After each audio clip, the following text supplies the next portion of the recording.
This episode of Empower is brought to you by Cooper Vision. Parents want to know from you what they can do to help keep their children's blurry vision from getting worse as they grow. MySight One Day is the only soft contact lens treatment for myopia control in age-appropriate children. Join thousands of ECPs as they are talking to parents and prescribing MySight One Day today. It's easy to get started. Go to mysight.com for helpful tools and resources. MySight One Day soft contact lenses are designed for children aged 8 to 12 at the initiation of treatment. To review important safety information, visit mysight.com/safety.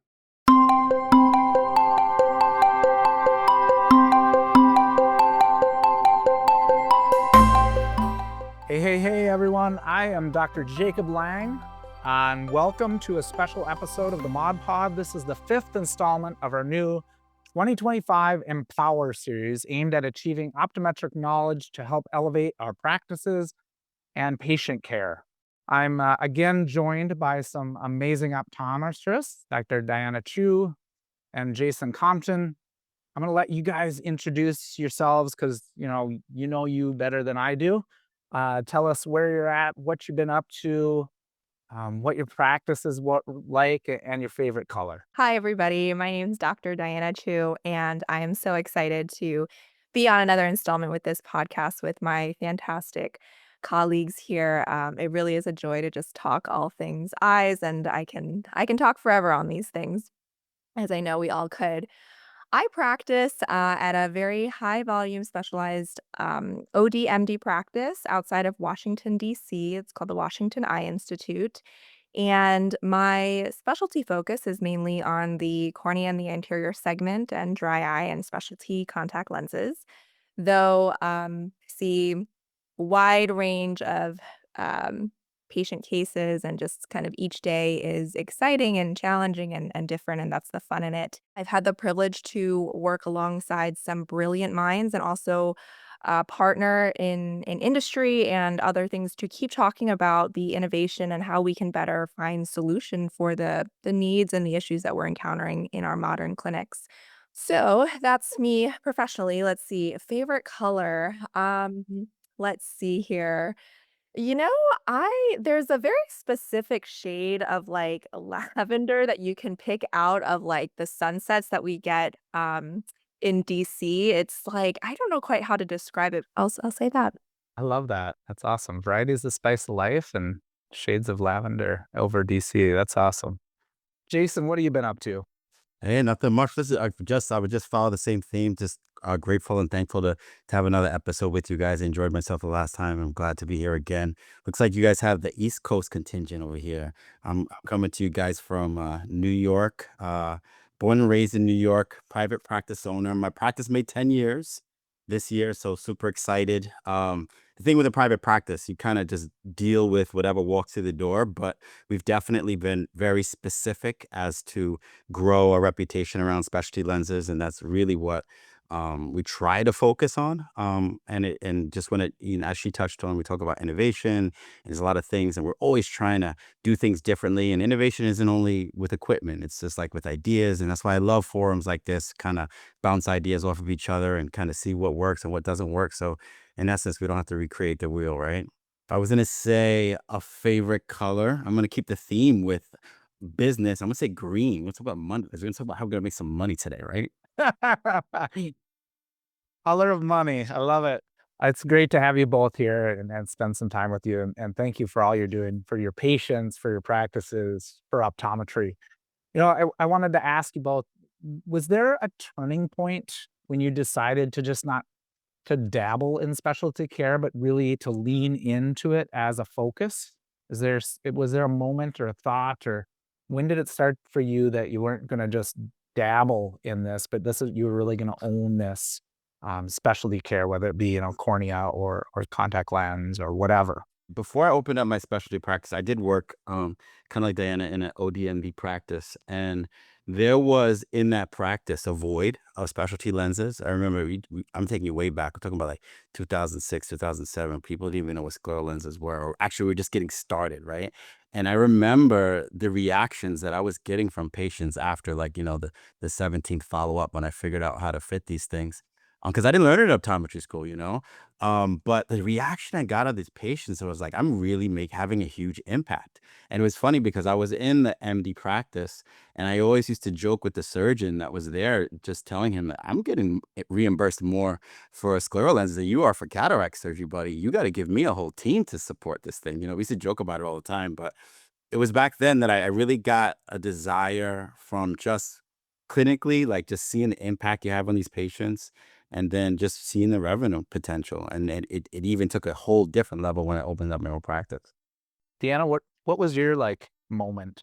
Yeah, I think it was a series of things. I mean, once in my modality, I guess I get to see through a lot of different lenses. And when I first started out, um, I was observing and practicing a very like generalist model of care. Sometimes, there's like primary care that is the bread and butter and what you first step into as a new grad optometrist.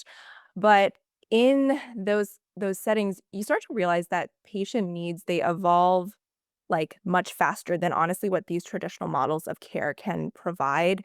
As I was getting more complex cases, it was uh there's so much in like my wheelhouse that I can offer, and seeing these options that truly bring healing and like recovery, and like Jason was saying, there's also a wow factor to that too, which is really rewarding as well. And so I think a general exam can identify these issues, but I was really driven to specialize to fully evaluate and diagnose root causes and just offer like real solutions rather than like short-term symptom relief, which I felt was kind of the trap of just being in a more generalist setting. And then, of course, I truly believe that there's like better clinical outcomes through specializing in, anything that like brings relief to either chronic dry eye, digital eye strain, contact lens issues, all those things. Um, you can offer more specific individualized care when you specialize. Yeah, personalized medicine is it's almost personalized medicine, isn't it? And Jason, I've actually had those conversations too. I talked to my MD colleagues and I'm like, man, you only get to do cataract once on an eye, where I can do these dry eye procedures every 6 months or every year, right? Like, let's get into our clinical efficiencies. So, it's one thing to specialize, it's another thing, to spend 4 hours with one patient, and sometimes we need that, but how can we, being a private practice owner, or, thinking about a practice and how it can run most efficiently, right? We think about that with every business line and things like that. So let's delve into like practical workflow, staff, efficiency pearls here. In an ideal specialty cornea, specialty contact lens visit, what does that look like from check in to check out for you? Jason, I'm going to start back with you again. Yeah, absolutely. I mean, obviously, I can't do it on my own.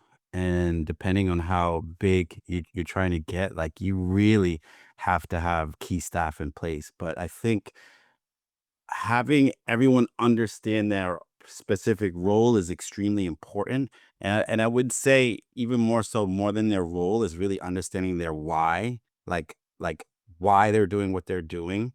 I think it's important because they put more energy in it, but also helps them understand what things are kind of off in that workflow.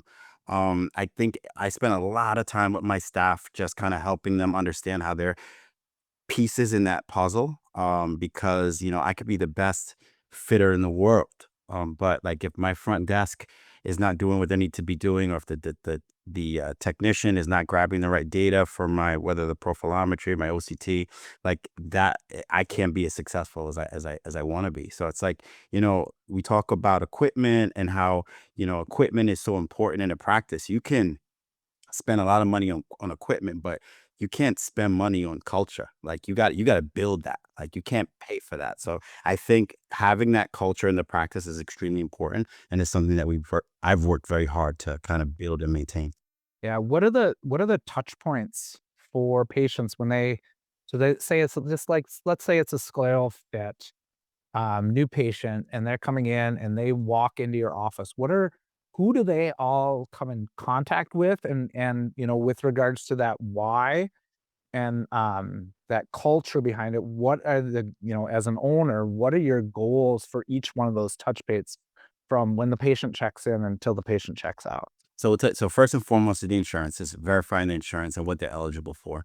The technician then has the screening after they triage the patient.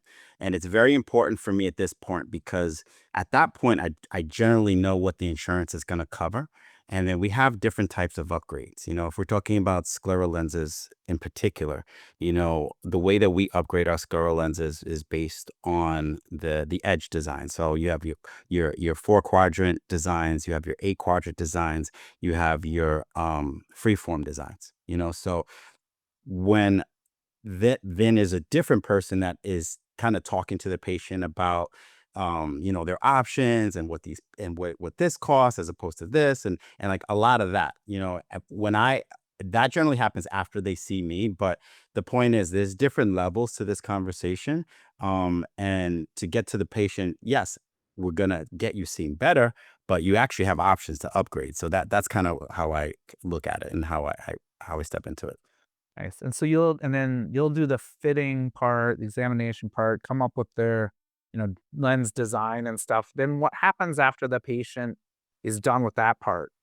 Well, Is that's when I kind of went out of step. So the technician sees them, I see them, and then that last salesperson sees them. I make my recommendation, and one thing that's been really effective. So we have profilometry in the office, and the way I set it up in the testing area is I have a big screen. So I actually put their profilometry on the screen, and I show them, okay, well, there's your irregularities, and it's like, I explain to them, if you only using a lens that I can only modify 4 corners, you can see this area I'm not going to be able to affect, oh, if I can do 8, I can tweak it a little bit, and at that point, then the salesperson comes in, Dr. Compton's breaks it down, and then they can actually talk about things like Ovitz, and we could talk about hydropeg and all sorts of things. But it's a system that the patient's just kind of thrown into that system, but we know exactly where they are and who's and what each person's role is in that system.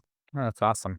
And then afterwards, after that part, you'll order a lens and then have them come back and dispense a lens and things like that. Yeah, that part's pretty straightforward. Someone does insertion removal training. We have an area where we do that.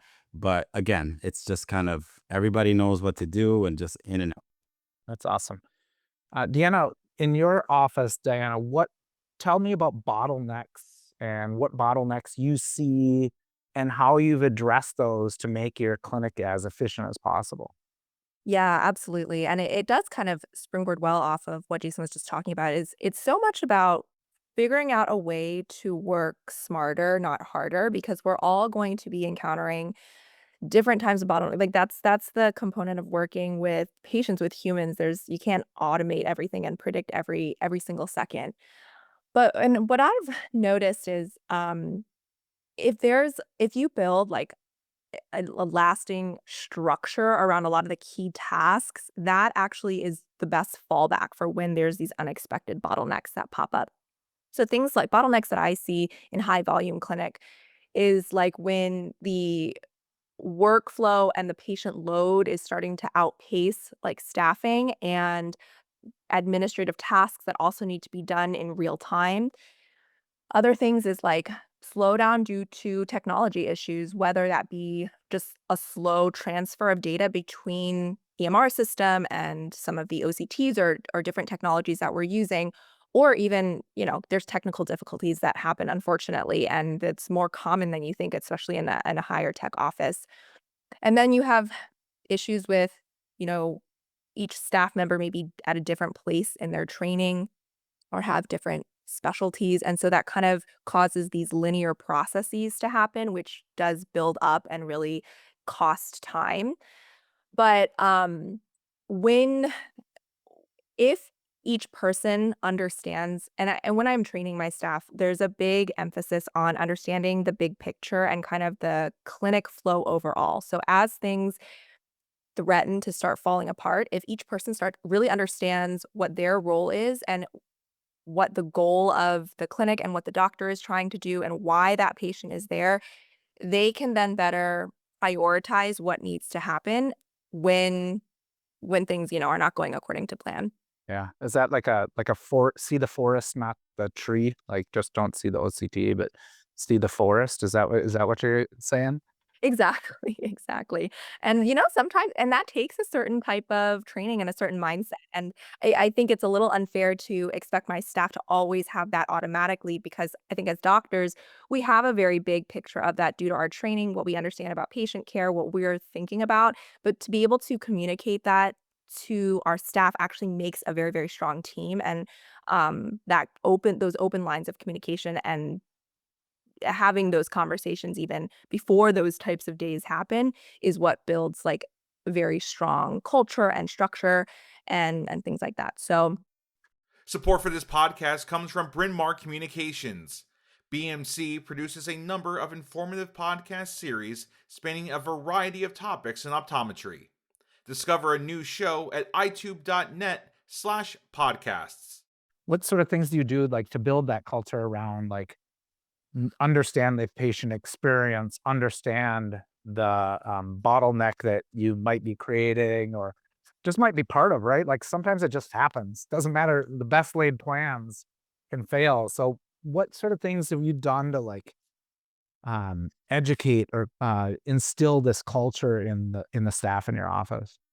funny enough, it's when my staff members actually have their own eye exam, then they really start to understand things on the other side of it. And that I've seen like the light bulb click for some of them when they are on the other side of that patient experience and getting an eye exam and going through our flow and understanding that. So that's been very strong.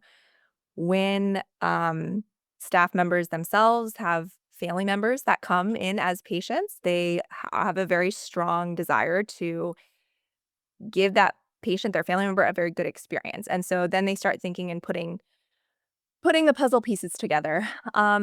In training itself, I've kind of created like a whole manual, and there's a lot of cross training that happens at every single phase of their training in order to better integrate the knowledge and their understanding of both the ideal way that flow should happen and also, it's when you truly understand something that's when you're able to alleviate the problems and problem solve. So that's been very helpful. And then making sure that they are keeping in mind the human care element.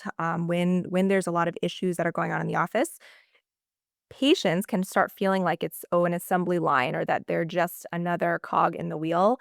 And you have to make sure that your staff is very cognizant of not giving that patient experience that even if very stressed on the inside. Yeah. Yeah, flustered and stuff. Yeah, Jason, how about you? What kind of bottlenecks have you conquered or occur in your clinic? Where have you seen things go awry? I tell you, I had a huge one, and it was just a couple years ago, and I'm so glad it happened because it opened my eyes to hold. So the thing we talk about medically necessary contact lenses, and it was something when a patient would come in, whoever the technician was that saw them, filled the paper out, we fax it over. You guys know the process. It's like a lot of back and forth. Sometimes we get done, sometimes it didn't. And then, the patient would hopefully come back a year or two later. And it was just like, it was a hot mess, and I realized that I needed to kind of systematize it. And what I did was I developed a like a CRM system where it's outside of my EHR. And what we do now is every patient that's here for medically necessary, they go into this database and we can track everything. But more importantly, because we've been doing this for years, now every month, like right now, they're preparing for December, right? So they have a list of, 60, 70 patients that were approved December of last year. And they're just calling and they're refeeding the system. And so it's just like I have like this unbelievable database of medically necessary contact lens patients that came through a huge bottleneck that, a problem that I saw, and we try to use technology to kind of make it work. And it's been like unbelievable game changer in the practice. It makes us much more efficient. Things are handled. I have somebody that's in charge of that in the office. It's not kind of like all over the place. And we've been doing this for several years now. And it's a perfect example of how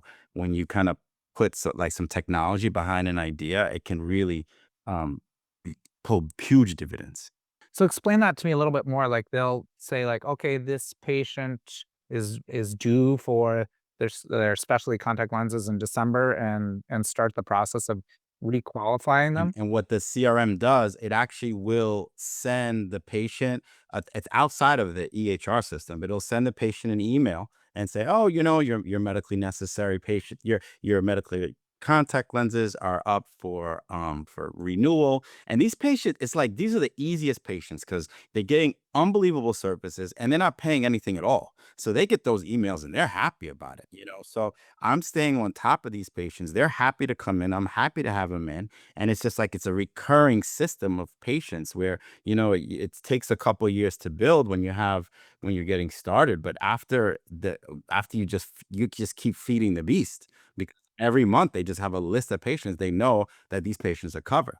So I haven't found a way to do it within the EHR system, but I found a perfect way to do it outside. Yeah. What does CRM stand for, just for the audience? CRM stands for customer relationship management. So there's these databases that allow you to it's used for a lot of sales companies, but we've kind of integrated it in a way to work for our practice. Just put the patient's name, EHR number, and what their insurance provider is. And so we can kind of manage these relationships outside of EHR. That's awesome. That's way to think outside the box. Like that's awesome, Jason. And what do you do to instill that why in your culture? What sort of training things do you do, or how do you focus on educating the why to your staff and your team? I love what Diana said because like the team is never going to have the same drive that we have, and just always having opportunities to train them is extremely important. We do have quarterly meetings. We do have every morning we have a powwow, 5-minute powwow. One thing I would encourage listeners to do is to tap into the labs. Like a lot of these labs are willing to give training to your staff. And they can even, maybe depending on the size of volume of what you're doing, they may even come in, do little sessions. They've done that for me a couple times, but just showing the staff that you're investing in them can go a very long way. And when they get like almost like ownership of a certain particular part of the business, like you can see it changes them. It changes, it's part of taking ownership. They take pride in making sure that area is successful, and I think it's very key to identify staff members in that way. Awesome. Jason, now looking at it from like a business analysis kind of perspective, what numbers do you look at to judge whether your specialty services are working, or are they failing? Both clinically and financially, what sort of data do you look at, and when do you look at it? So I'd look at things on a monthly and annual basis. I have like a spreadsheet. And it's interesting that you say that because very recently, it was very time consuming because yes, I can get the reports from my EHR, but I have to fill in like these Excel sheets. And what I started doing just a couple months ago, I started using AI. I have a couple GPTs where I've trained it on the PDFs that CompuLink, my EHR, spits out. So I just load it into the GPT and it kind of organizes everything. But to answer your specific question, I'm looking at myopia management. I'm looking at ortho-K versus, soft lenses. For scleral lenses, we're looking at those upgrades that we talked about. How many patients are we upgrading? We sell um, solutions in packages of like 3, 6, and annual supplies. How do we do that? And when I see those numbers, it's very easy for me to talk to the staff. Okay, we did well this month. What did we do different? Or we did poor this month. What didn't we do that we've done in the past? So just constantly being aware of these things, it helps me from my personal sanity, but it also helps the staff appreciate that I'm watching everything. So it has a couple things, advantages with it. Jason mentioned AI here, and we're going to get into that a little bit. What sort of data sets do you look at, and then what are your thoughts, or how are you using integrating AI into your clinic? Yeah, that's such a great question because AI is such a buzzword in everything right now. And I think what's important is to think about the strategy. All everyone everyone's familiar with like ChatGPT and asking questions that you may be too embarrassed to like ask another human being or something like that. But like in terms of clinical use, it's using AI to deliberately like scale the tasks that we have to deal with on a daily basis that really drain like our human bandwidth without actually adding any clinical value. And so to me, that kind of means deploying AI in like back office and at edges of the workflow where my staff's like mental, like it just kind of chips away at staff's mental load without actually adding true clinical efficiency. So what I've done in my clinic is we do utilize an aspect of AI scribes that helps to capture accurate notes, my dictations, so that I'm more present with the patient, that my staff can see what's going on in the exam room and can read the notes, and it's just a lot faster or expedites the charting process. And then we also use AI to drive some of the patient messaging and recall to just do better follow-up and adherence and better it cuts down on time with that the front desk needs to spend with like answering questions that some of the automation things can take care of. And then utilizing it to do some benefit checks and eligibility verifications. Jason mentioned writing some models, utilizing some of the MLM type of machine learning.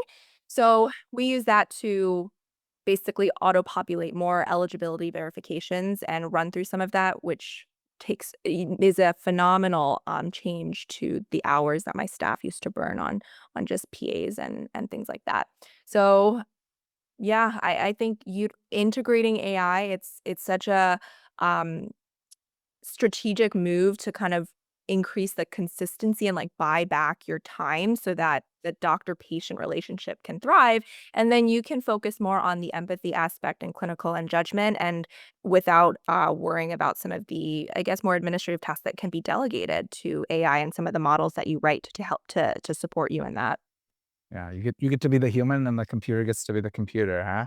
I like that. You don't have empathy AI yet, at least. They haven't invented that one Just yet, huh? coming, don't worry. Right now, it's good at like mimicking empathy, but there's still you don't quite match it. You can't quite match it emotionally quite yet. Yeah. I gotta tell you, Mike, I have a 14-year-old and he is so good at picking out what is like AI and what is not AI.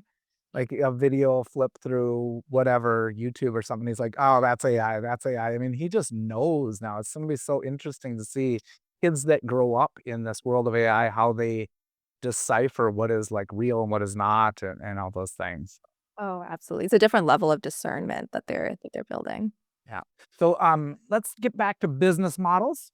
Talk to me about like cash pay structure versus payer structure things. What are your thoughts and ideas there as we wrap this up in the next couple minutes, Jason? So I mean, cash pay structure is it's a challenge that I have in my area with my demographic, and I say challenge only because I have to work harder at it. I think there's still opportunity for it.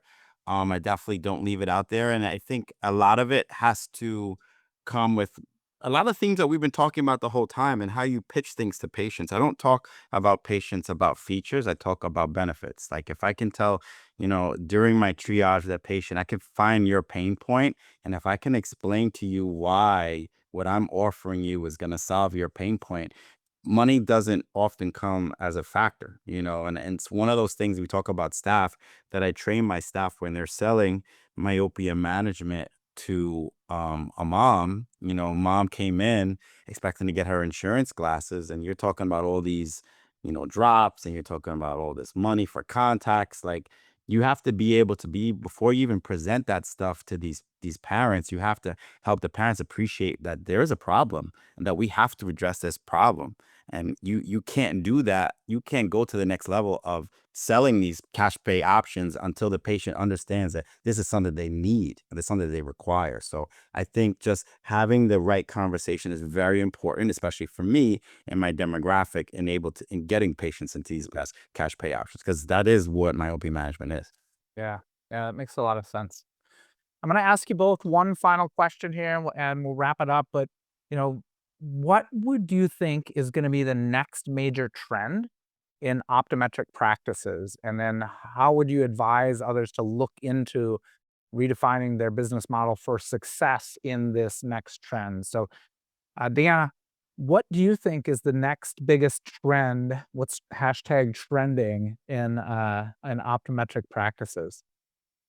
Yeah, honestly, I think it's a combination of like tech-enabled patient flow, like optimization and integrating that into like specialty care, and then that being in a model of like cash pay expansion for those that are in like private practice or just looking at optometry as a whole. Like that seems to be, the direction that the profession is going in order to um, better survive and like or navigate these changes to insurances and coverage and what patient priorities are too.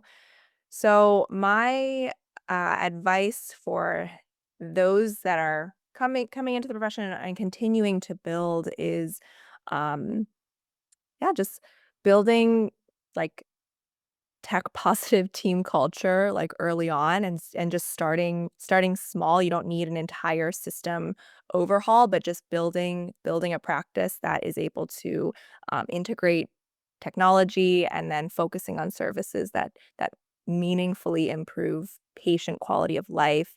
And I think if that's the priority, then patients will come and things will fall into place as long as that's the north star of it. That's great. Tech team, tech early, tech often.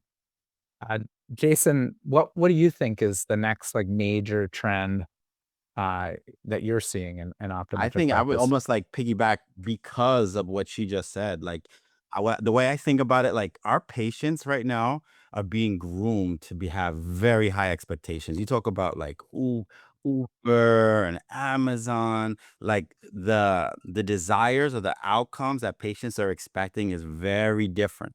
And I think I see a trend where if practices don't learn how to adapt, whether it's levels of convenience, I'm even talking about price, like convenience, like concierge level things. I think that we're gonna fall by the wayside, right? They're like it's not too far in the future. These patients gonna be ordering these contact lenses on Amazon and doing all these types of things. So we have to figure out ways to kind of be able to offer these types of services. We talk a lot about that doctor-patient relationship, and yes, it's extremely, extremely important. But patients, they want it simple, they want it fast, and we have to figure out ways to adapt the way that society is grooming them. Convenience is king, huh? I think that's a great point and a great wrap up for our discussion this evening. So I just wanted to again thank you both, Dr. Chu and Dr. Compton, for your expertise, for your dedication to your patients, and for this wonderful discussion. Thank you so much. I'd also like to announce that the Empower series will be continuing with 5 additional installments for 2026, spawning new topics such as pharmaceutical innovations, presbyopia, and much, much more. Again, I am Dr. Jacob Lang. Thank you for listening to this special episode of the Mod Pod. I look forward to seeing you again next time.